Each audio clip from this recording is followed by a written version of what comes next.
Hello friends, hello my YouTube family. Sawan के जो सोमवार के व्रत रखा है या फिर जिन लोगों ने पूरे सावन का व्रत रखा है तो उसमें हमें उद्यापन में किन किन चीज़ों की आवश्यकता पड़ती है वो मैं आज आप लोगों को दिखाती हूँ। तो देखिए, सबसे पहले हमें रख लेनी है एक साड़ी।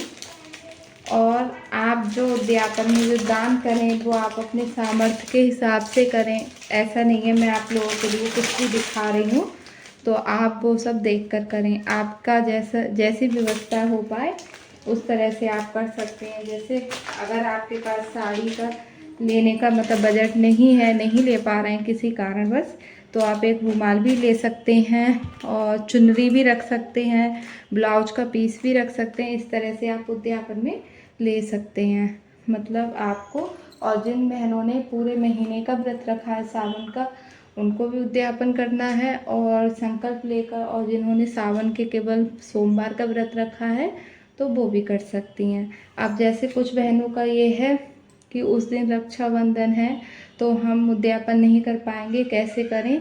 तो वो जो भादों वाला पहला सोमवार आएगा उसको भी उद्यापन कर सकते हैं। तो देखिए, इसमें फिर क्या रखना है हमारे लिए। एक साड़ी रख ली। साड़ी अगर आपके पास व्यवस्था नहीं है तो आप रुमाल रख सकती हैं, ब्लाउज का पीस रख सकती हैं। ठीक है, मैंने ये बता दिया। फिर हमने जैसे कि भोले बाबा और पार्वती जी के लिए इस रखना होता है तो उस हिसाब से हमें फिर जेंट्स कपड़े भी लेने होंगे। तो जेंट्स कपड़े में आप जिनको दे रहे हैं, अगर वो धोती कुर्ता पहनते हैं तो वो ले सकते हैं, उसका कपड़ा ले सकते हैं। केवल शर्ट का कपड़ा रख सकते हैं, या फिर जो अंगोछा होता है वो ले सकते हैं। और या फिर आप रुमाल भी ले सकते हैं। ऐसा नहीं है कि पैंट शर्ट का कपड़ा ही आप लोगों को लेना है। आप अपने हिसाब से ये चीज़ें कन्वर्ट कर सकते हैं जैसी आपकी व्यवस्था है। और हाँ, जनेऊ आपको ज़रूर रखना है। ठीक है, और इन सभी चीज़ों पर आप लोगों के लिए दक्षिणा ज़रूर रखनी है, मतलब पैसे। अभी मैं केवल वीडियो बनाकर दिखा रही हूँ, फिर मैं अपने हिसाब से पैसे इन पर रख लूँगी। ठीक है, उसके बाद हमें माता रानी को चढ़ाने के लिए श्रृंगार का सामान रखना है।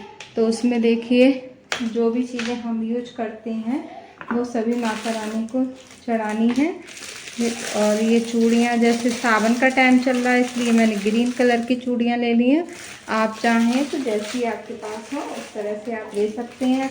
दो चीज़ भी चढ़ा सकते हैं, जैसे चूड़ी हो गई, बिछिया हो गए, और 5 चीज़ें भी कर सकते हैं। जैसे मैं श्रृंगार के सामान में अपनी पूरे 16 श्रृंगार करती हूँ, तो उसी तरह से मैं करती हूँ, आप अपने हिसाब से ले सकते हैं। तो देखिए, सब कुछ मैंने इसमें रख दिया है। और इन पर भी पैसे रखने हैं। हमारे यहाँ श्रृंगार का सामान को नहीं मनसते हैं तो मैं इसको नहीं मनसूँगी। बकाया सारी चीज़ों को रख के फिर उनके ऊपर पानी 5 बार पानी उतार के, जल उतार के, फिर इसको मनसना कहते हैं, तो वो मुझे करना होगा। फिर जैसे मतलब सफ़ेद चीज़ों का दान भी हमें करना होगा, क्योंकि उस दिन पूर्णिमा भी है और हम भोले बाबा की वजह से ये उद्यापन कर रहे हैं। तो हमने ये चावल ले लिए हैं, चीनी ले ली है। और हाँ, जैसे हमने सावन में बेलपाती चढ़ाई है तो चांदी का भी दान करना बहुत शुभ होता है।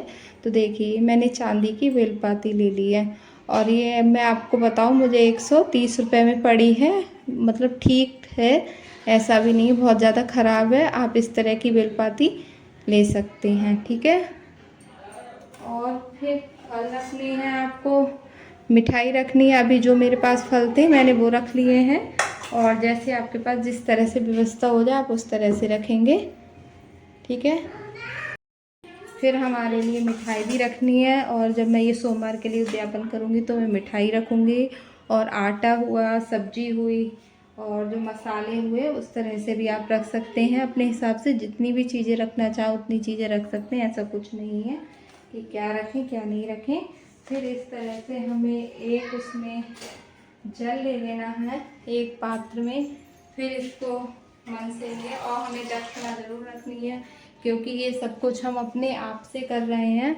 हम किसी पुरोहित जी को या पंडित जी को बुलाकर नहीं कर रहे हैं। अगर हम उनको बुलाते हैं तो पहले अभिषेक कराएंगे शिव जी का, फिर पूजन वगैरह कराएंगे। तो इसीलिए हमें दक्षिणा उस हिसाब से रख देनी है। फिर हमें इस तरह से ये जल लेना होगा अपने हाथ पे और मतलब भोले बाबा का नाम लेना होगा। और जो भी चीज़ हमें नहीं मनसनी है, जैसे मुझे ये लोटा है ये देना है दान में। आप बर्तन का भी दान कर सकते हैं। ये कटोरी है ये भी मैं दे दूँगी क्योंकि ये नए हैं। और जैसे ये नहीं देना है, जो भी चीज़ हमें नहीं देनी है, तो भावपूर्वक जो भी चीज़ हो आप दान करते समय और ऐसे करके इसको सबको इस तरह से हमें मन से देना है, ठीक है। और किस तरह से इसकी चौकी बनाई जाएगी, कैसा क्या होगा, उसका वीडियो मैं आप लोगों के लिए डाल दूँगी।